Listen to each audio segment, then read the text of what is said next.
ఒక్కసారి కొమ్మూరి గోల్డ్ కి కాల్ చేయండి. తాకట్లో ఉన్న మీ బంగారాన్ని విడిపించి మార్కెట్ ప్రైస్ కి వాళ్ళు కొనుక్కుని మిగతా డబ్బులు మీకు ఇచ్చేస్తారు. హాయ్, వెల్కమ్ టు మనం టీవీ.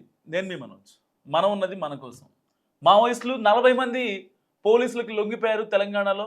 ఇప్పటిదాకా ఛత్తీస్గఢ్ కావచ్చు, ఆ యొక్క దంతెవాడ, సుక్మా డిస్టిక్ కావచ్చు, ఏఓబిలో అండ్ ఏలూరు డిస్టిక్లో, ఇటు మారేడుమిల్లి, రంపచోడవరం అటవీ ప్రాంతంలో సో చాలామంది మావోయిస్టులు ఎన్కౌంటర్లోకి బలవుతున్నారు. సో దండకారణ్యంలో ఇకపై కాల్పుల మూత వినిపించదా? ఒకప్పుడు మావోయిస్టులు అంటే ఉండేవాళ్ళు, చరిత్రలో ఉంచాలని చెప్పి ఆపరేషన్ కగార్, ఇటు రాష్ట్ర కేంద్ర ప్రభుత్వాలు చాలా ప్రెస్టీజియస్గా ఈ ఆపరేషన్ కగార్ని తీసుకున్నాయి. సో ఇలాంటి నేపథ్యంలో ఎలాగైనా సరే మావోయిస్టులు ఉంచకూడదు, ఏరివేయాలి. అయితే అటు లేదంటే ఇటు. సో హిడ్మా గురించి మనం ఆల్రెడీ తెలిసిందే. సో విజయవాడలో పట్టుకుని ట్రీట్మెంట్ తీసుకుంటున్న మావోయిస్టు అగ్రనేత హిడ్మాని రంపచోడవరం అడవుల్లోకి తీసుకెళ్ళి ఆయన్ని ఎన్కౌంటర్ చేసిన ఘటన మనందరికీ తెలుసు. సో ఇప్పటికీ ఆ ఎన్కౌంటర్ గురించి చాలామందికి చాలా డౌట్స్ ఉన్నాయి. మరి విజయవాడ నుంచి మారేడుమిల్లి తీసుకువెళ్ళి ఎందుకు చంపేయాలి, అంత అవసరం ఏమొచ్చింది? పోనీ ఆయన లొంగిపోతా అని ఉంటే ఒకవేళ ఆయన్ని వదిలేయచ్చు కదా, ఇంత డ్రామా ఎందుకు క్రియేట్ చేయాలి? సో ఆయన ఏమన్నా పొలిటీషియన్స్ కావచ్చు, లేకపోతే ఇంకెవరన్నా టార్గెట్ చేశాడా? చేయలేదు కదా. ఆల్రెడీ ఇప్పటికే గడిచిన 2 నెలల్లో ఈ ఒక మావోయిస్టు కేంద్ర కమిటీలు కొన్ని లేఖలు రిలీజ్ చేశాయి. హిడ్మా గురించి కానీ, తర్వాత దేవ్జీ గురించి కానీ, తర్వాత రాజిరెడ్డి గురించి కానీ. సో వీళ్ళంతా కూడా సేఫ్గా ఉన్నారు. హిడ్మా మరణం తర్వాత కొన్ని లేఖలు మనం చూసాం. అండ్ ఆ లేఖల తర్వాత హిడ్మా మరణం తర్వాత చాలామంది మావోయిస్టులు ఎన్కౌంటర్ అయ్యారు. రీసెంట్ డేస్లో 2 days బ్యాక్ ఆసిఫాబాద్లో మావోయిస్టులు పోలీసులకు దొరికిపోయారు కూంబింగ్ చేస్తుండగా. డిఆర్జీ బలగాలు, ఆక్టోపస్, ఇంకా గ్రేహౌండ్స్ బలగాలు ఆ యొక్క అడవుల్లో కూంబింగ్ చేస్తుండగా దాదాపు 11 మంది మావోయిస్టులు దొరికిపోయారు. సో దాని తర్వాత వెంటనే కేంద్ర మావోయిస్ట్ కమిటీ అయితే లేఖ రాసింది. దొరికిన మావోయిస్టులను ఎట్టి పరిస్థితుల్లో మీరు కోర్టు ప్రొసీడింగ్స్కే వాళ్ళని హాజరుపరచాలి. యాజ్ పర్ లా ఎలా అయితే ఉందో అలాగే వాళ్ళని చేయాలి తప్ప మీరు వాళ్ళని ఎక్కడో అడవుల్లోకి తీసుకెళ్ళి ఎన్కౌంటర్ చేస్తానంటే కుదరదు అని కూడా కరాఖండిగా లేఖ రాశారు తెలంగాణ ప్రభుత్వానికి. సో ఇవన్నీ మరొక ముందే మరొక 40 మంది మావోయిస్టులు ఇప్పుడు మళ్ళీ పోలీసులు ఎదుట లొంగిపోయారు. నిజంగా ఒక రకంగా అంటే హిడ్మా మరణం తర్వాత కొన్ని మావోయిస్ట్ ఎన్కౌంటర్లు కావచ్చు, లొంగిపోవడం కావచ్చు, విజయవాడలో, కాకినాడలో కొంతమంది మావోయిస్టులు జనావాసాల్లో దొరకడం కావచ్చు. సో ఇలాంటివన్నీ చూసుకుంటే హిడ్మా ఎవరైతే ఉన్నారో మావోయిస్టు అగ్రనేత, గెరిల్లా పోరాట యోధుడు, ఇంకా దంతివాడ దండకారణ్యాన్ని తన గుప్పెట్లో పెట్టుకుని శాసించినటువంటి maoist and the most wanted maoist in entire India. So అలాంటి హిడ్మా మరణం తర్వాత నిజంగా మావోయిస్టులో ఒక అలజడి రేకెత్తింది. మన ప్రాణాలు ఉంటాయా ఉండవా? మనం ఆ ప్రజల కోసం ఏదైతే వాయిస్ ఫర్ వాయిస్లెస్ అనే నినాదంతోనే ప్రజల కోసం మనం పోరాటాలు చేస్తున్నాం, బాగానే ఉంది. కానీ మనకి నాయకత్వం ఎవరు వహిస్తారు? మరి ఈ దేవ్జీ కావచ్చు, దేవ్జీ బర్సా కావచ్చు అండ్ రాజిరెడ్డి కావచ్చు, వీళ్ళంతా వాక్యూమ్ ఉన్న పర్సన్సా? వీళ్ళు మన ప్రాణాలని సేఫ్గా ఉంచగలుగుతారా? మనం ఎలా వినిపించాలి ప్రజల యొక్క గొంతుకుని ఈ మారుతున్న పరిణామాలతో? ఆపరేషన్ కగార్ ఎప్పుడు మావోయిస్టులను వేసేద్దామని చూస్తున్నారు. ఆపరేషన్ కగార్ స్టార్ట్ అయిన తర్వాత దాదాపుగా 700 మంది మావోయిస్టులు చనిపోయారు. నాట్ ఏ జోక్, నిజం చెప్తున్నా. 700 మంది మావోయిస్టులు చనిపోయారు. ఓన్లీ సుక్మా జిల్లాలో దంతెవాడ దగ్గర ఆ యొక్క గొల్లపల్లి అటవీ ప్రాంతంలో 293 మంది మావోయిస్టులు అనంతలోకాలకు వెళ్ళిపోయారు. కూంబింగ్లో భారీ ఎన్కౌంటర్ జరిగింది. ఒక పక్కకి వీళ్ళు కూంబింగ్ చేస్తూ ఉంటారు. డిఆర్జీ బలగాలు వచ్చి వెంటనే అక్కడ ఇన్ఫార్మ్ చేస్తాయి గ్రేహౌండ్స్ వాళ్ళకి, ఆక్టోపస్ వాళ్ళకి, ఇంకా దగ్గరలో ఉన్న భద్రతా బలగాలకి వెంటనే ఇన్ఫార్మ్ చేస్తారు.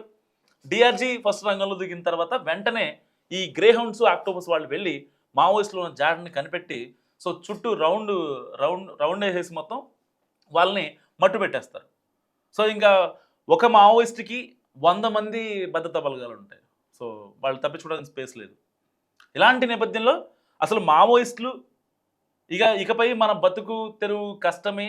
ఇక మనకి జనావాసాల నుంచి అడవుల్లోకి టిఫిన్లు కావచ్చు, ఫుడ్ కావచ్చు, వాళ్ళకి కావాల్సిన ఆయుధాలు కావచ్చు, వాళ్ళకి కావాల్సిన కమ్యూనికేషన్ కావచ్చు, లైక్ కమ్యూనికేషన్ అంటే మీకు అంటే మనకి అక్కడ మరి వాళ్ళు ఉండేది పెద్ద పెద్ద దండకారణ్యాల్లో మరి కమ్యూనికేషన్ ఉండదు కదా అనుకోవచ్చు. వాళ్ళ దగ్గర వాకీ టాకీలు ఉంటాయి బేసిక్గా.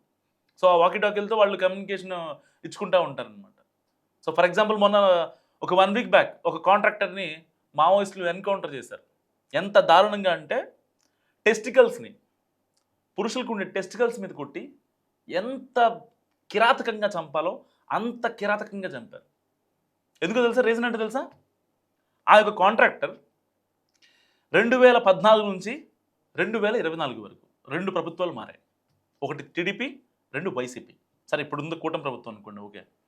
ఈ 10 సంవత్సరాల టెన్యూర్లో వాడు చేయని అరాచకం లేదట. ఇది నేను చెప్పేది కాదు, మావోయిస్టులు చెప్తున్నారు. మావోయిస్ట్ కేంద్ర కమిటీ చెప్పిన లేఖలో ప్రస్తావించింది ఈ విషయం.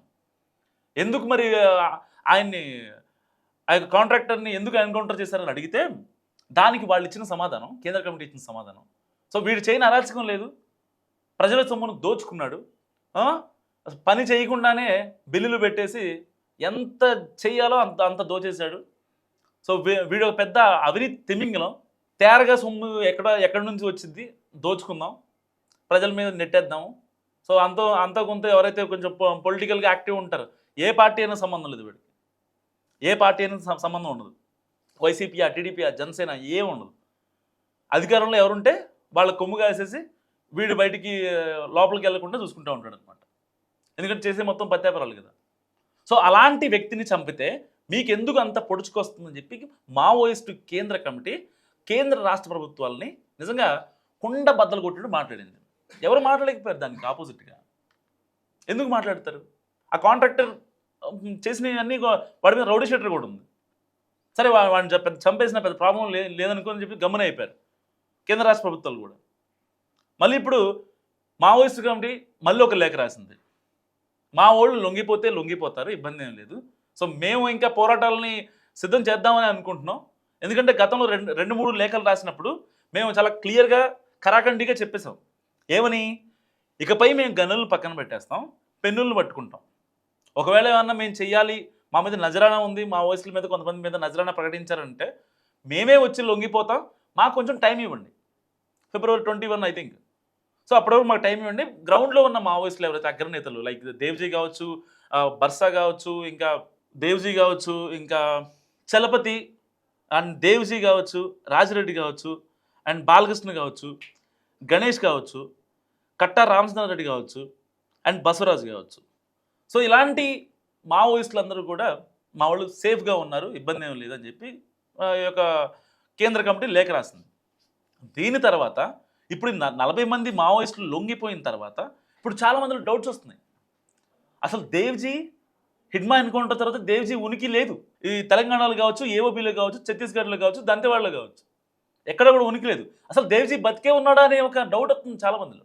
అంటే చాలా మందిలో అంటే మీరే చెప్తున్నారు కదా, ఎవరికి రావట్లేదు. మావోయిస్టుల గురించి తెలిసిన వాడికి ఎవరైనా సరే ఈ డౌట్ పక్కా వస్తుంది. ఎందుకంటే హిడ్మా ఎన్కౌంటర్ తర్వాత దేవ్జీ అండ్ రాజిరెడ్డి బతికే ఉన్నారా? నిన్న ఒక ఎన్కౌంటర్ జరిగింది సుక్మా జిల్లాలో, 3 మావోయిస్టులు చనిపోయారు. దాంట్లో ఇద్దరు మహిళా మావోయిస్టులు, ఒక పురుష మావోయిస్టు. ఆ 2 మహిళా మావోయిస్టులు కూడా కీలకమైన నేతలు.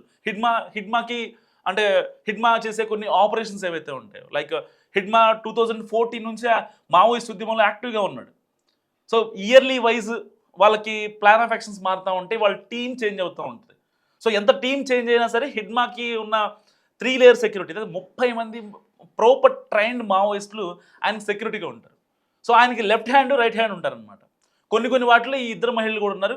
అండ్ కొన్ని వాటిలో కాదు, చాలా వాటిల్లో దేవ్జీ, బర్సా అండ్ రాజిరెడ్డి. సో హిడ్మాకి రైట్ హ్యాండ్, లెఫ్ట్ హ్యాండ్గా ఉండేవాళ్ళు.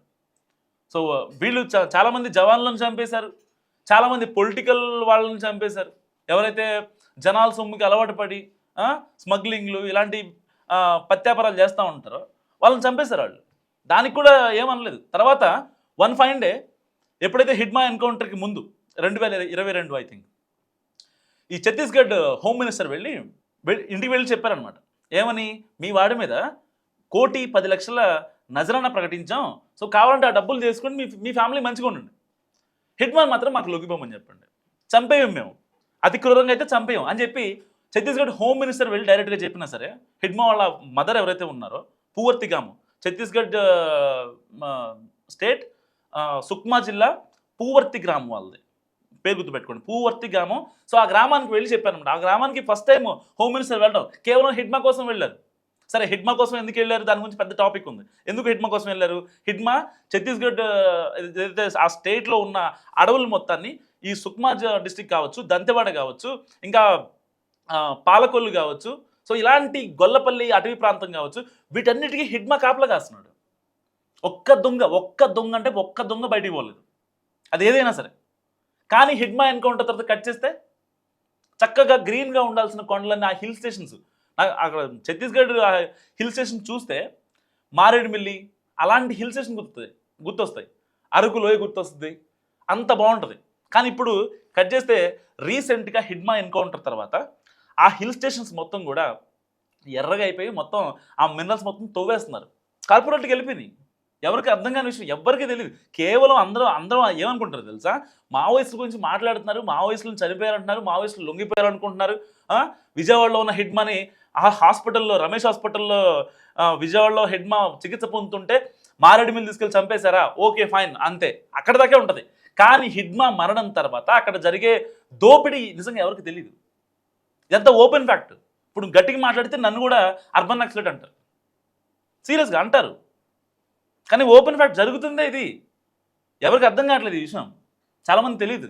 ఇప్పుడు అర్థం కాదు. కరెక్ట్గా ఒక 4-5 ఏళ్ళ తర్వాత మావోయిస్టులు మొత్తం అంతమైపోయిన తర్వాత, ఓకే ఒకప్పుడు మావోయిస్టులు ఉండేవాళ్ళట అని ఈ జెన్జీ కిడ్స్, ఇప్పుడు 10th క్లాస్ ఇంటర్ చదివేటోళ్ళు ఉంటారు కదా, సో వాళ్ళకి మావోయిస్టులు అంటే వీళ్ళ, ఓకే నక్సలైట్లు వేరు మావోయిస్టులు వేరు అని వాళ్ళు ఒక చర్చ వచ్చి, అప్పుడు చాట్ జీపీటీయో న్యూట్రల్ ప్లాట్ఫామ్స్ ఉంటాయి కదా, గూగుల్లో చాట్ జీపీటీయో పబ్లిసిటీయో, దాంట్లో సెర్చ్ చేసిన తర్వాత తెలుస్తుంది some Hidma, some Devji Basa and ఇట్లా ఆర్కే ఇలాంటి వాళ్ళు ఉన్నారు.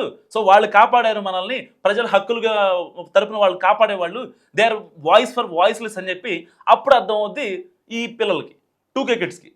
అప్పుడు దాకా ఎవరికి తెలియదు నిజంగా. కానీ ఏదేమైనప్పటికీ హిడ్మా ఎన్కౌంటర్ తర్వాత కొన్ని అనూహ్య పరిణామాలు జరగబోతున్నాయి. దేవ్జీ బర్సా సేఫా, రాజిరెడ్డి సేఫా? నిన్న ఎవరైతే హిడ్మాకి లెఫ్ట్ హ్యాండ్గా రైట్ హ్యాండ్గా ఉండే 2 మహిళా మావోయిస్టులు మృతి చెందారు. They are just 25, I think just వాళ్ళు 25 years మాత్రమే. వాళ్ళు ఇప్పుడు కదా గన్ను పట్టుకుంది, 10 ఏళ్ళ కింద గన్ను పట్టుకున్నారు. హిడ్మా ప్రేరేపణతో, హిడ్మా ఇచ్చిన స్ఫూర్తితో, హిడ్మా ఇచ్చిన ధైర్యంతో, హిడ్మా ఇచ్చిన నమ్మకంతో వాళ్ళంతా నిజంగా గన్నులు పట్టుకొని ప్రజల కోసం తిరుగుతున్నారు. వాళ్ళంతా చాలా చీప్గా చూస్తారు కొంతమంది మావోయిస్టుల్ని. నిజంగా బాధేస్తుంది కొన్ని విషయాల్లో. చచ్చిపోయాడులే, లొంగిపోయారులే అని మాట్లాడుకుంటూ ఉంటారు. కానీ వాళ్ళు లేకపోతే మీరు ఎక్కడ ఉన్నారు? ఇప్పుడు మావోయిస్టులు అంటే సరే కొంతమంది కల్పిట్స్ ఉంటారు, బ్లాక్ షీప్స్ ఉంటారు, వాళ్ళంతా పిచ్చిగా మాట్లాడుకుంటూ ఉంటారు. లైక్ హిడ్మా చనిపోయినప్పుడు ఏమన్నారు, లేదు దేవ్జీ బర్సానే హిడ్మా ఉన్న ప్లేస్ అని చెప్పాడు, పలానా విజయవాడ రమేష్ హాస్పిటల్లో ఆయన చికిత్స పొందుతున్నాడు కాబట్టి అక్కడ నుంచి ఆయన తీసుకెళ్ళాలని చెప్పి ఏదైతే ఈ బ్లాక్ షీప్లు కల్ప్రిట్గా ఉండే మావోయిస్టులు చెప్పడంతోనే హిడ్మా ఎన్కౌంటర్ జరిగింది.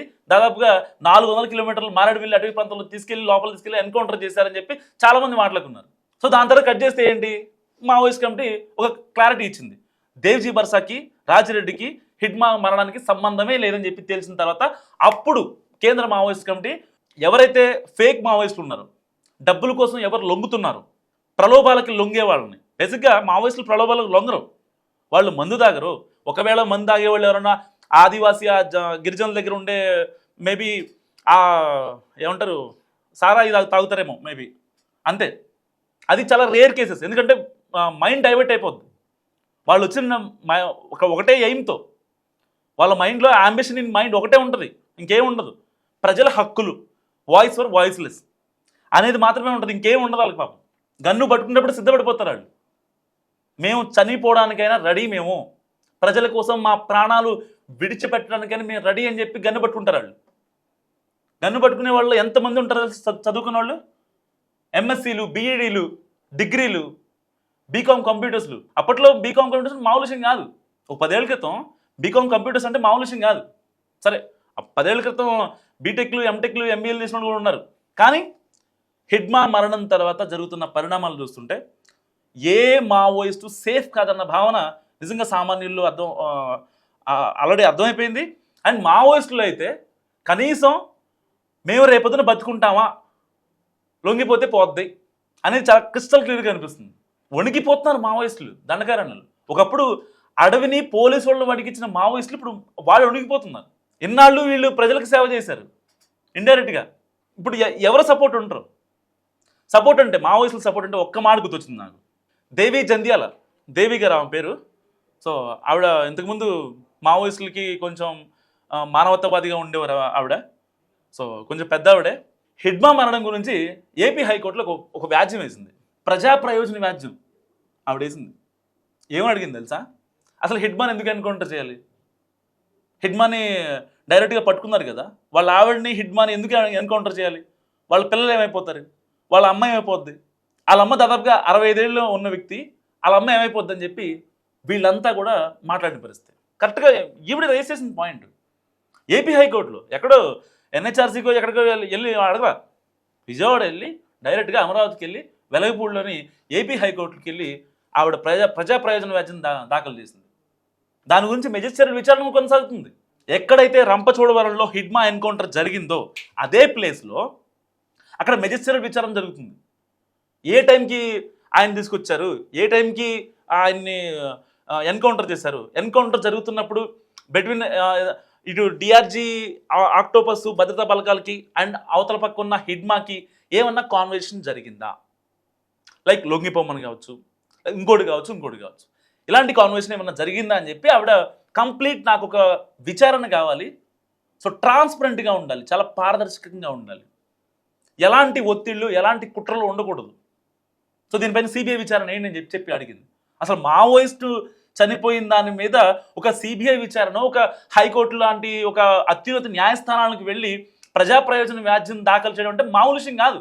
ఆవిడని కూడా నక్సలైట్గా చూస్తారు, మావోయిస్టులు చూస్తారు.